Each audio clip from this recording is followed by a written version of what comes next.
6 days before Passover, a dinner was offered in honor of Jesus. It took place in Bethany near Jerusalem, at the place where Lazarus was staying.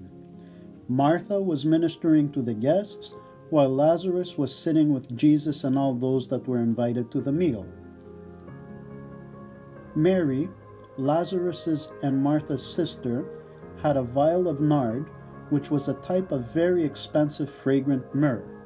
She anointed the feet of Jesus with it, and then wiped his feet with her hair. The whole house was filled with the fragrance of the myrrh. One of the 12 disciples of Jesus, Judas Iscariot, who was also their treasurer, complained, saying, "This ointment should have been sold for 300 silver coins and given to the poor." He didn't really care about the poor.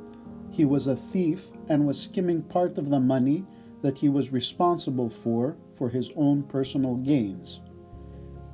Jesus replied that he should leave her alone. The poor will always be with them. Mary was preparing him for his upcoming burial that would take place in just 6 days. The people of Bethany also gathered around the house where the supper was taking place. They were curious to see both Jesus and the one he had raised from the dead. Many of those people believed in him. This infuriated the Jewish authorities, who saw their former followers now becoming followers of the Nazarene, thanks to the resurrection of Lazarus. They decided that both Jesus and Lazarus should be put to death. The next day, Jesus fulfilled the prophecy found in the book of Zechariah, a prophet of the Old Testament. "Rejoice greatly, O daughter of Zion. Shout, O daughter of Jerusalem. Behold, your king is coming to you. He is just and having salvation, lowly and riding a donkey, a colt, the foal of a donkey."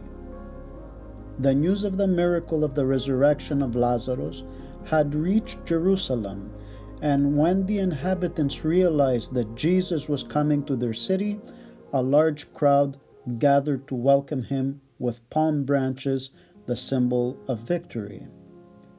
Some spread their garments along the road from which Jesus was to pass from. Others still cut down branches, and they were also shouting, "Hosanna, blessed is the King of Israel that cometh in the name of the Lord."